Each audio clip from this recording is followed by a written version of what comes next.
Mr. Robinson? Yes. I didn't have time to You have to prepare. give us your name. Oh, I'm sorry. My name is Mark Robinson. I live at 4015 Sassafras Court. That's right here in Greensboro. I've lived in Greensboro all my life.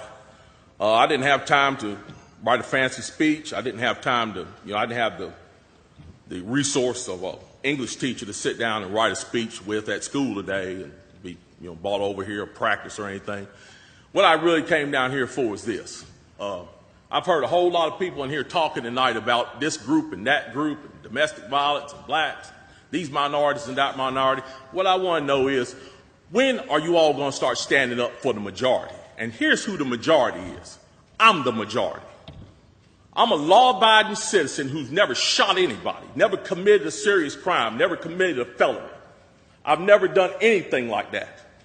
But it seems like every time we have one of these shootings, nobody wants to put the blame where it goes, which is at the shooter's feet. You want to put it at my feet.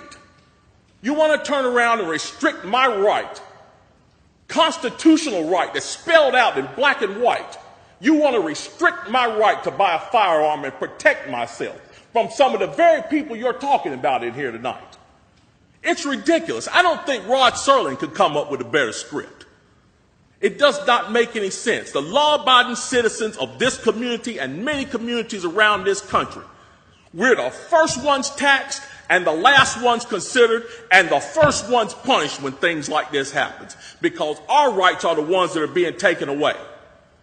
That's the reason why I came down here today. Gun show or no gun show, NRA or no NRA. I'm here to stand up for the law-abiding citizens of this community, because I'm going to tell you that what's going to happen. You can take the guns away from us all you want to. You all write a law, I follow the law, I'll bring my guns down here, I'll turn them in. But here's what's going to happen. The Crips and the Bloods on the other side of town, they're not going to turn their guns in. They're going to hold on to them. And what's going to happen when you have to send the police down there to go take them?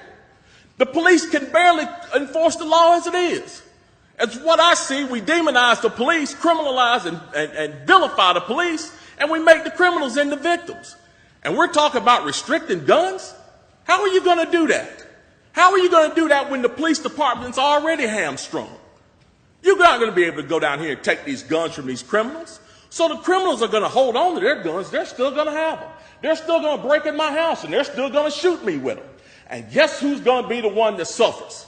It's going to be me. Well, I'm here to tell you tonight, it is not going to happen without a fight. And when I say fight, I don't mean shots fired. I don't mean fists thrown.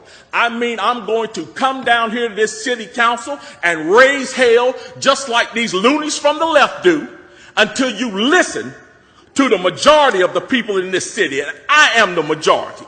The majority of the people in this city are law-abiding, and they follow the law, and they want their constitutional right to be able to bear arms. They want to be able to go to the gun show and buy a hunting rifle or sport rifle. There are no military-grade weapons sold at the gun show. An AR-15 is not a military-grade weapon.